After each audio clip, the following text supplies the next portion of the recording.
The morning sun stretched gently across the quiet town of Ravenfall, painting its streets in warm shades of gold. It was the kind of town where everyone knew everyone else, where children rode bicycles without fear, neighbors greeted each other by name, and life moved at an unhurried pace. On Maple Street stood a modest two-story house surrounded by blooming flowers and a white picket fence. Laughter echoed from inside before the front door swung open. 8-year-old Ethan Kane burst outside carrying a homemade wooden airplane. Dad, look, I fixed it. Kane, 31, tall, athletic, and wearing a crisp white shirt, looked up from loading blueprints into the back of his SUV. He smiled. A pilot already? Ethan grinned proudly. It flies now. Samuel crouched beside him. Well then, show me. Ethan launched the little airplane. It glided several feet before landing softly on the grass. Samuel applauded dramatically. I think Ravenfall just found its first airplane engineer. The boy laughed so hard he nearly fell over. Moments later, 6-year-old Noah came running outside, carrying a football almost bigger than himself. Daddy! Ethan cheated! He said my goal doesn't count. Samuel laughed. Oh, really?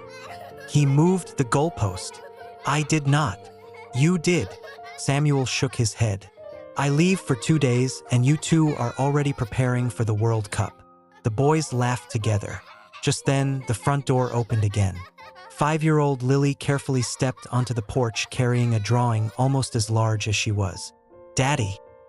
Samuel immediately softened. Come here, princess. She hurried over and held up the picture. It showed a family holding hands beneath a giant rainbow. Samuel, Elena, Ethan, Noah, Lily. Above them were the words, "My forever family." Samuel stared at it for a long moment before kneeling to hug her. This is beautiful. You promise you'll come back? He kissed her forehead. I always come back. Behind them, Elena Kane watched quietly from the doorway. She was beautiful without trying. Gentle eyes, long dark hair, and the calm smile that had first stolen Samuel's heart years ago. She folded her arms and teased. You're making promises before breakfast? Samuel laughed. I have an excellent track record. She walked toward him carrying a steaming cup of coffee. You've forgotten something. My coffee. She smiled. No. Before he could ask, she wrapped her arms around him and kissed him. You forgot to kiss your wife goodbye. The children groaned dramatically. You. Samuel laughed. See? Even after 10 years, they still hate romance. Elena smiled. They'll understand someday. Inside the kitchen, breakfast filled the room with warmth. Fresh pancakes, eggs, orange juice. The children argued over who got the last pancake while Samuel pretended to act as judge. Ladies and gentlemen, he pointed his fork. After reviewing the evidence, the children leaned forward. The pancake belongs to your mother. Everyone laughed. Even Elena couldn't stop smiling. For a brief moment, everything was perfect. Later that morning, Samuel carried his travel bag to the front door. I should be back Thursday afternoon. Drive carefully. I always do. What? I just have a strange feeling today. Probably because you're gonna miss me. Maybe. He hugged her tightly, longer than usual, then hugged Ethan, high-fived Noah, picked up Lily one last time. She whispered, I love you. I love you more. You always say that. Because it's true. He gently placed her back on the ground. As he climbed into his SUV, the entire family stood waving from the porch. Samuel waved back. None of them knew. It would be the last peaceful morning they would ever share. Hours later, the highway stretched endlessly before him. Samuel hummed quietly to the music playing through the speakers. His phone buzzed. A message from Elena. Drive safely. He smiled. He typed back. Already missing you all. He hit send, then continued driving.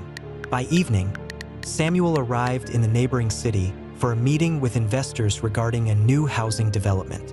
The presentation lasted hours. Contracts were signed. Everyone celebrated the successful deal over dinner. By nightfall, Samuel was exhausted. He stepped outside the restaurant and hailed a taxi. Grand View Hotel. The driver nodded silently. Samuel leaned back against the seat. Outside, rain began falling. Streetlights blurred across the windows. His eyelids grew heavy, strangely heavy. He blinked. Something wasn't right. His vision began to blur. He tried sitting upright. The driver's eyes met his in the rearview mirror. A faint smile appeared on the man's face. Samuel reached for the door handle. His hand refused to cooperate. Everything became distant. The last thing he heard was the driver's quiet voice. Sleep well. Darkness swallowed him. 2 days later, Samuel slowly opened his eyes.